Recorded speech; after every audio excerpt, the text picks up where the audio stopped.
Hi, I'm Chloe and I am a network connector at Teach First, and I've got the pleasure to talk to one of my absolute favourite ambassadors today, Joe. Joe is a 2007 ambassador. Joe, can you introduce yourself, please? Hello, Chloe. Yes, my name's Joe. I'm the Chief Operating Officer of One Degree Academy, a new school that started in North Enfield way back in 2016. So I shouldn't really call ourselves a new school now. And I'm an '07 ambassador.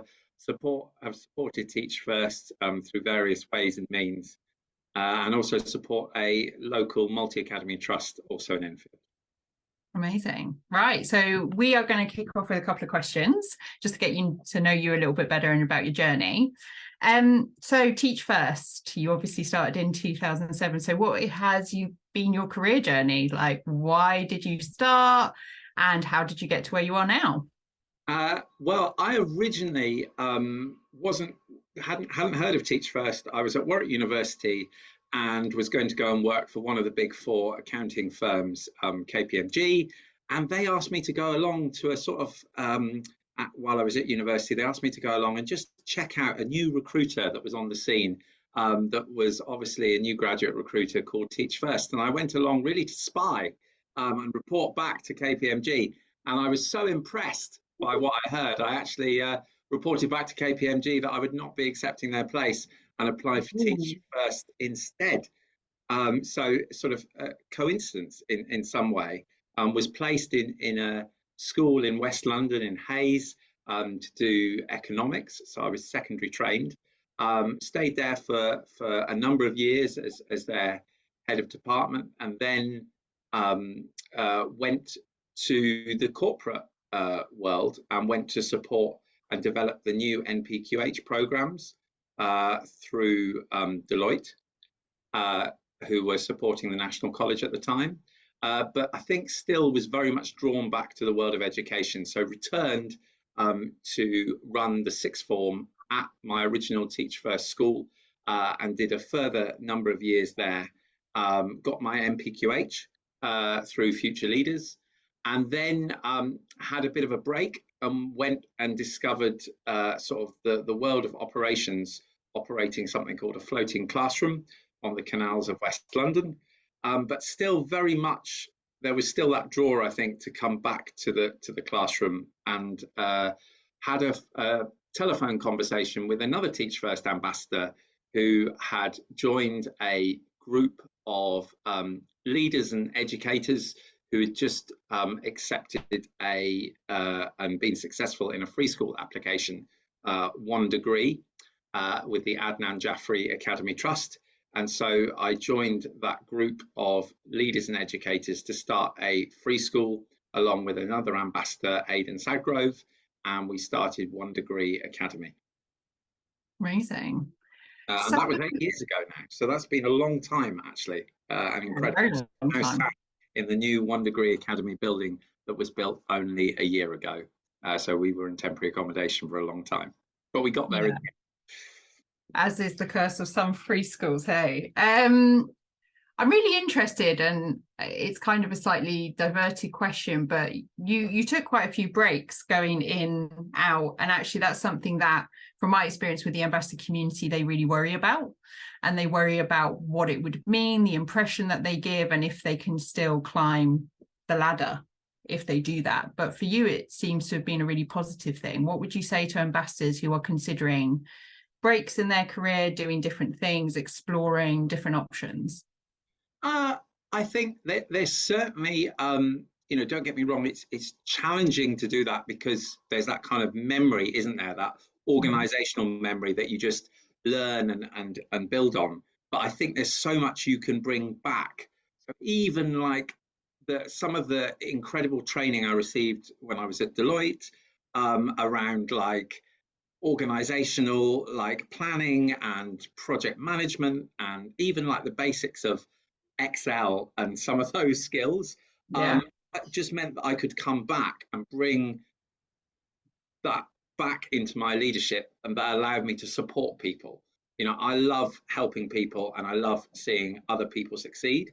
And so being able to give them some incredibly quick wins and tools and insights into what they're doing and how they can increase their impact is just really, really helpful. So I would say, like, that has been really useful, and it's particularly useful in what I do now, as not in a teaching role, but in a leadership and as the chief operating officer of One Degree Academy. Like, that's very operationally based, but being able to bring all those skills and experiences that I've had in the classroom to support teachers to be able actually to deliver great teaching and great learning to their children is so, so important. And actually, I feel incredibly privileged that I've been able to see both sides, not just in the classroom, but also in the corporate and operational world, has been so useful in terms of what we've done at One Degree. And you know, I'm sure we've all faced those experiences and those times when we've walked into a classroom and the resources haven't worked or the technology has let us down. And so being able to ensure that that never happens is really, really important. And it will always happen, but having a good system in place to fix it is really important. And I think that's what's so exciting about Teach First, right? Because we have so many ambassadors who work in different sectors, you do have this one community that can kind of help each other out and train each other up in those sorts of ways. And that's what's quite unique and special about us, and something we should definitely be embracing a lot more of. Well, that's what, particularly with operations as well, that is, you know, so many things have already been done. So actually, sometimes you don't have to reinvent the wheel. You just have to go and find out about where it's being done well elsewhere, and be able to then bring that back to your own setting. And I found having that network so incredibly useful. I know we've spoken many a time where I've rung you up and said, Chloe, do you know someone doing this? Or this is our challenge here. Or how do we get more pupil premium children into our school? And I think that's really, really important and really powerful, and really helpful, because it's difficult. Education right now is really hard, and being able to have those conversations with people that have either been there, done that, or have an informed perspective on what you're trying to do is really, really helpful. Seeing as we're kind of talking about it, can you talk to us a bit in detail about what your job is? And exactly, like, what does a day in the life of you look like, if you can summarize that? Yeah, so I suppose initially when I started One Degree, with an incredible team, it was very much a broad role around project management, support, and then actually, you know, a startup school scenario. So wearing multiple hats. It was myself, the principal, an assistant principal, 2 teachers, and 30 children, and a small admin team. As we've grown as a school, that role and that leadership role has developed. So I suppose now I lead on everything that is not teaching and learning. So everything else within the school, be that the finance, the strategy, the operations, HR, governance, I am there in some way, shape or form, making sure that it happens and it's done to the best of our ability to make sure that our children have got an incredible school. So that's kind of my role at the moment. So a very, very broad role, and that still involves the occasional time covering phonics, as well as I always have to mention the chickens, making sure that we've got our school chickens are safe and well supported by our children as well. I mean, yes, absolutely. They are very much within the mission statement as well. So with everything going on, I mean, education, like you said, it's harder now than it's ever been. What keeps you coming back? What keeps you motivated to support these children? What keeps you fighting the fight for the mission? So I think one is, you know, having started in secondary, the children that I was dealing with in post-16 and secondary, so many of their challenges that they faced sort of started and were there at primary. And so I'm quite excited to be working in a primary setting, because that idea, and you know, that's one of the reasons why I identified with the name One Degree Academy, that idea of just changing a child's trajectory by 1 degree now can really change where they end up. And I think you know, particularly with the pandemic, with the economic cost of living crisis, so many of our families and our children are facing challenges not of their own making. And so being able to help them and being able to see that impact. I look at children now that I knew and supported at the age of 4, and now to see what they're doing and what One Degree is Academy is doing with them, like 7 years later, is just incredible. And so that's my reason, I suppose, is it provides me with a purpose to see that impact, and just see how incredible the right adults and the right children together, like to see what they can achieve is just amazing. And it just gives you that great feeling at the end of the day, which is nice. And even talking about it to you now is a great feeling to be able to describe what's happened and what we've achieved as an organization, and what others, you know, hearing what other ambassadors have achieved as well. You just think, wow, that's incredible. And that's why I still want to be part of this group of amazing people.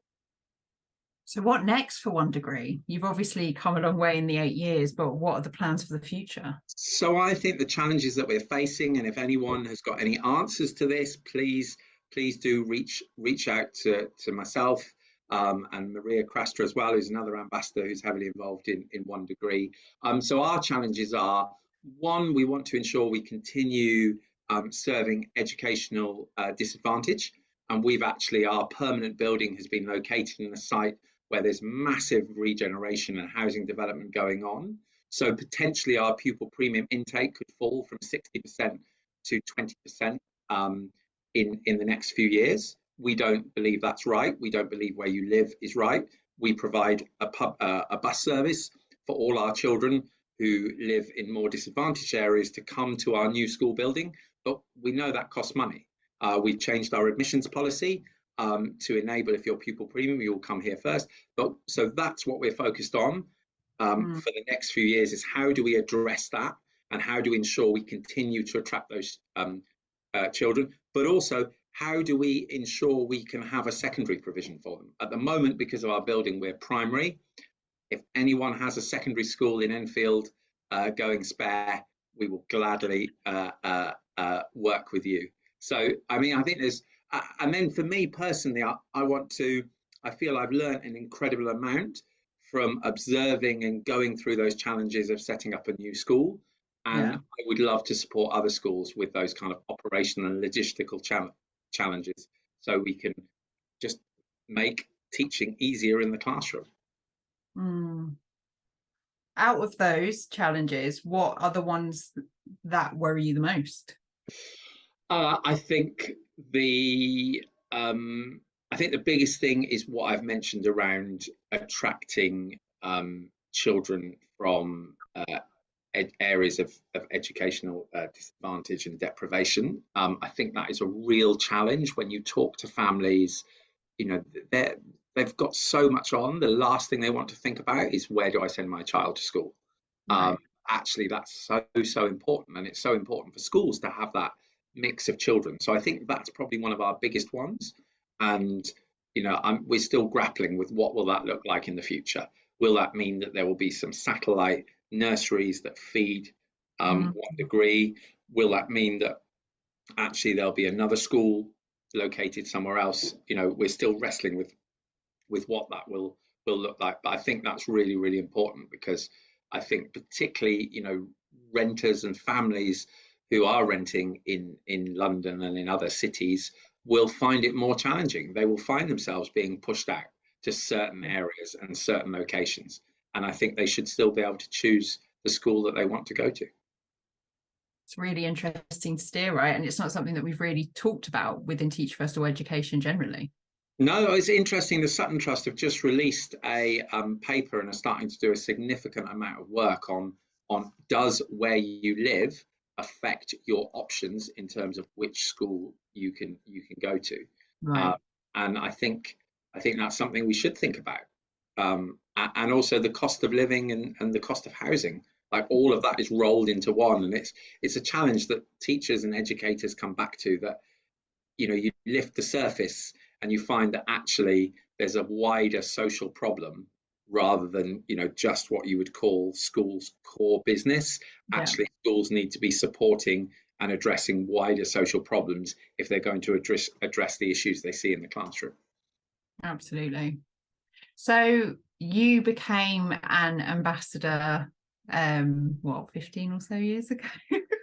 And I haven't done the maths. yeah, something like that. A long time ago. It's a while. What does it mean to be an ambassador? Like, what would you say it is to be an ambassador, and how have you learnt from the ambassador community? So I think definitely it means being part of a network and having a shared experience. I think everyone who I've met who's a Teach First ambassador has got a certain shared experience that we've all gone through in terms of addressing educational disadvantage and being trained to be a teaching professional. And I think that gives you some common ground straight away. And I think over the years, I've just really benefited from that network with that shared connection, as well as I think just being part of and having that additional support is actually, it's nice to talk to people like yourselves, Chloe, that are there to support us, and it's nice to have that additional extra support that you can call on if you need, and I think that's really important. So Teach First is turning 20 on the 1st of July. Do you know where you're going to be, Joe, on the 1st of July? I have a very important date in my diary. I expect to be at Totteridge Academy. I expect the 1 Degree Choir to be singing there, so I'm definitely going along to support them. And Absolutely. also just to be there because it's the chance to see people that probably I haven't seen for probably quite a few years. And even though it will have been a long time, it'll be great to have those conversations with them and just reach out and see where they are. If people see me, feel free to come and engage, talk to us. And if you're interested more in finding about 1 Degree Academy or how we started 1 Degree Academy, please again just come up and say hi or drop me an email. I'm sure my email address will appear somewhere, and Chloe will make that happen somehow. No, absolutely. Yeah. So we're turning 20 on the 1st of July. Great ambassador gathering. You and your school will absolutely be there.